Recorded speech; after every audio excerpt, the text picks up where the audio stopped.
Hello YouTube, this is Walkia Lion coming to you pre-record from his camper. Wisdom. A word that has always been associated with intellectuals, well-traveled men, clever statesmen, and elderhood. The concept of wisdom has always been considered a virtue associated with people who can, in essence, outmaneuver their opponents, think ahead, and have enough experience to give you life advice like investing in certain stocks at a certain time or what to look for in a suitable spouse.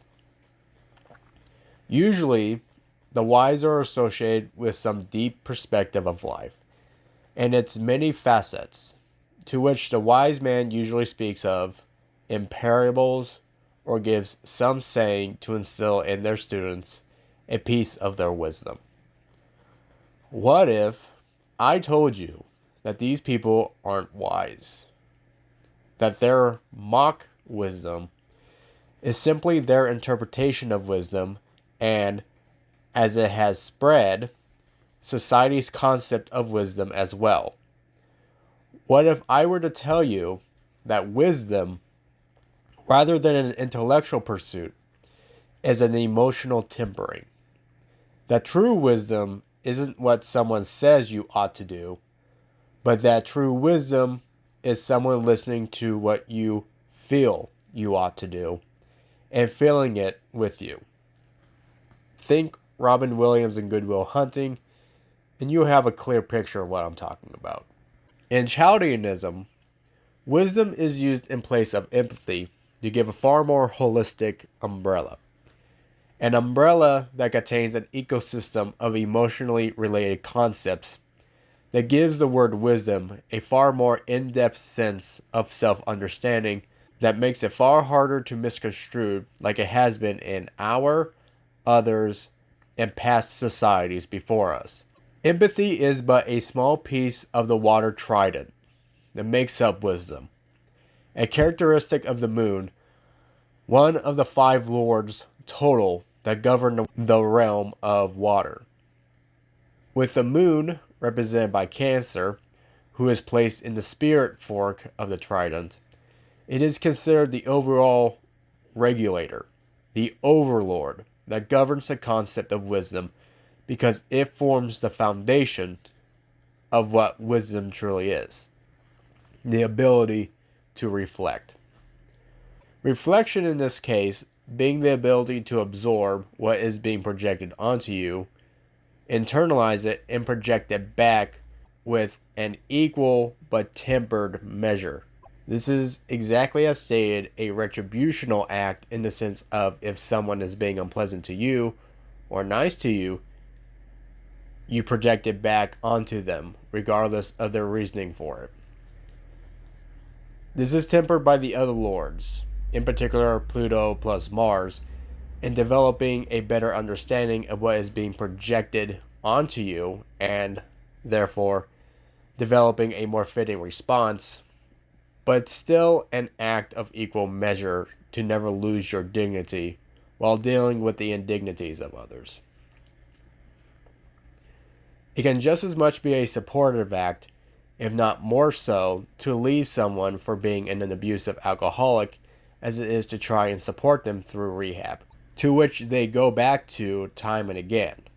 Understand that reflection is just as much an act of self-evaluation as it is anything else. Taking in what you feel and understanding it through others and understanding your place within another's life.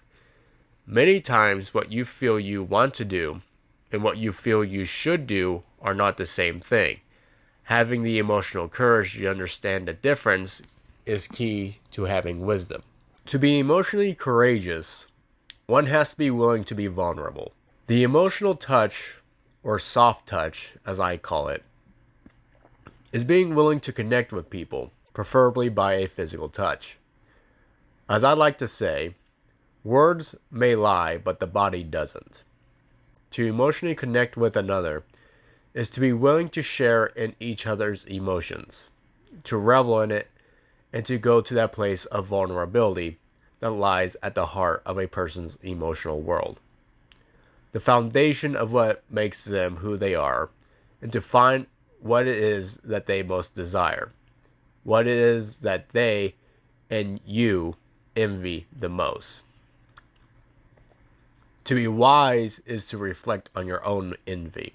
Wisdom is to see the envy reflected in others that you see within yourself.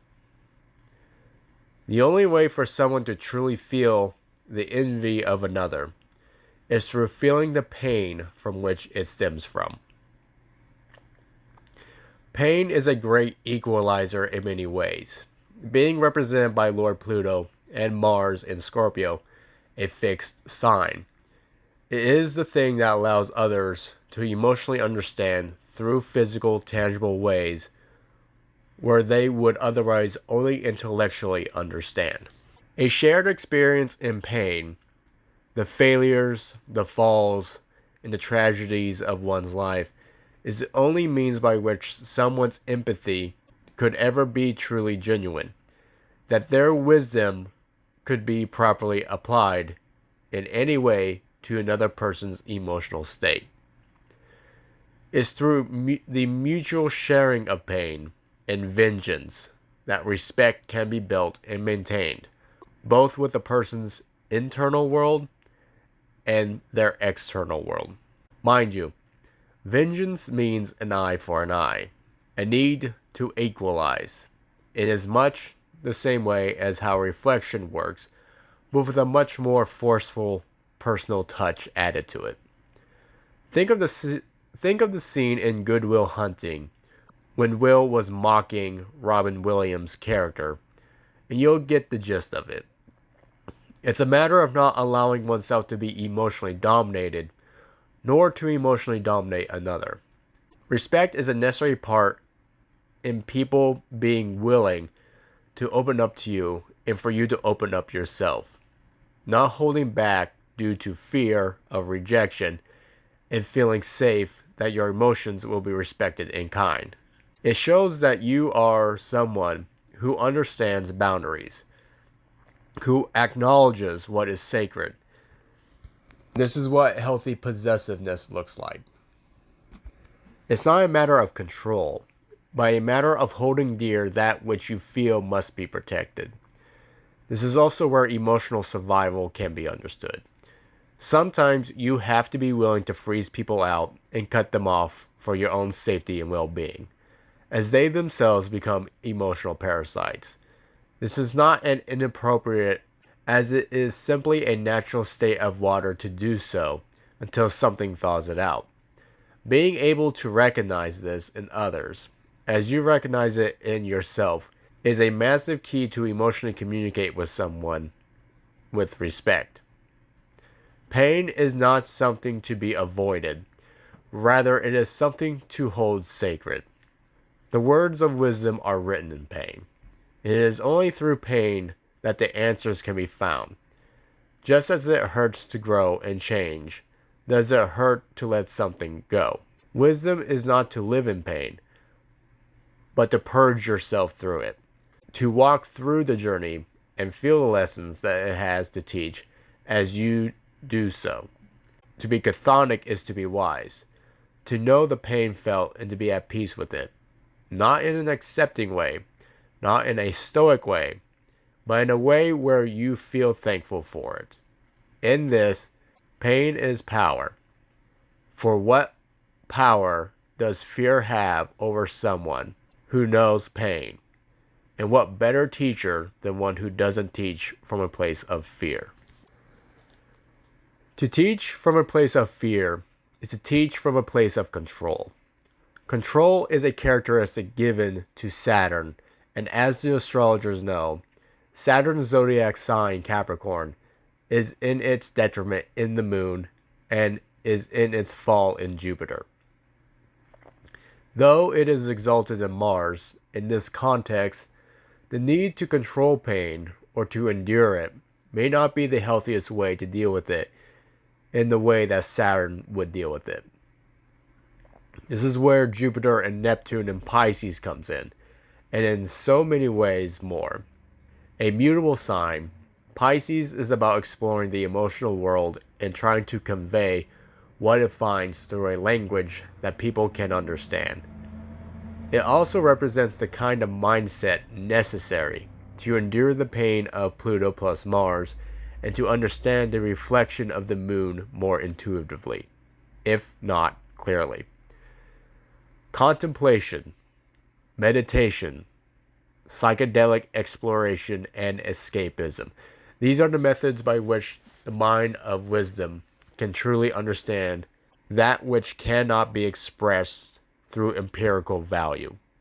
To express the woes of the self and others is to explore the only language that understands such languages, not through words, but through color, through the senses, through the expressions of the arts, by whatever medium the individual may choose fit to express it. It is that of the sublime self-expression. The sublime in this case is not a word for beauty, but rather a state of being so overwhelmed by the emotions that it inflicts a state of psychosis.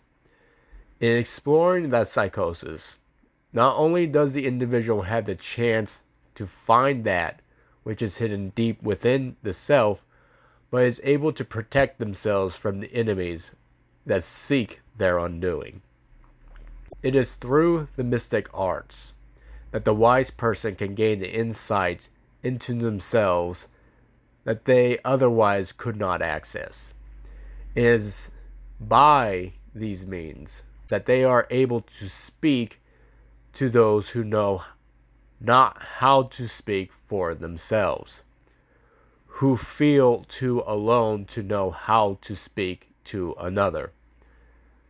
This is the cliche of the wisdom speak, parables and sayings that seem so corny to many, but to the right person means the world to them. Personally, I think the reason why I find those quotes and parables insufferable is because of how shallow and narrow they are. If you really want to speak to someone, their imagination is what you speak to. Music, vague paintings, stories of life. That is how the wise talk to people. And side note, that's probably how astrology came to be. Now, taking everything I said prior, what does this all come to mean for the individual and for the collective as a whole? The realm of water is that of welfare, the physical, mental, and spiritual health of the individual. Health in this case being that of depressive health, which deals with things that weigh a person down and makes them feel blue. Most would think that you would want to be more energetic, but when a person is feeling blue, it's time to swim, not run. They need to float in their emotions during this time, in their sadness and sorrows, to heal from it. It's a very different state of being from how we try to force well-being in American society now. Everything always having to be turned on and go, go, go. Perfect example of this is a coworker of mine who told me that when she had her second child, she went into a postpartum depression. But nobody would leave her alone about the baby. Her looks, if she was going to go back to work soon, etc. Childbirth is that period of time when a person needs to be left alone. I still think the reason why she suffered from her depression was from the lack of respecting her emotional state at the time. It's something that the individual has to go through on their own, and other people need to know where their place is within that journey. This is also why I would tell people why empathy is not what they think it is, being only kindness. Most of the time, when a person is feeling blue, they need to be alone, not just for themselves, but for your safety as well. They need to learn how to swim on their own. or they need to be with other people who are swimming in the same waters as them. If you're not in the same place as that person, as a truly wise person would know from their own experience, they know that it's something that they can only hinder that person from exploring and finding their own way in. A wise person knows how unique the experience is, even if they did have a similar one as well, and knows that their place is not to help, to tell them what they ought to do, but to listen and to let be.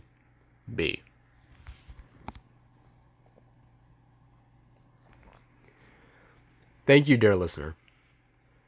If you like the video and my writing, I suggest checking out my library on Facebook through Google Cloud.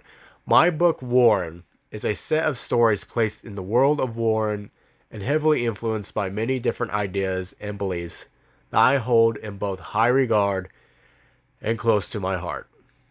Again, thank you for your time, and I look forward to lecturing you again in the next video. Bye.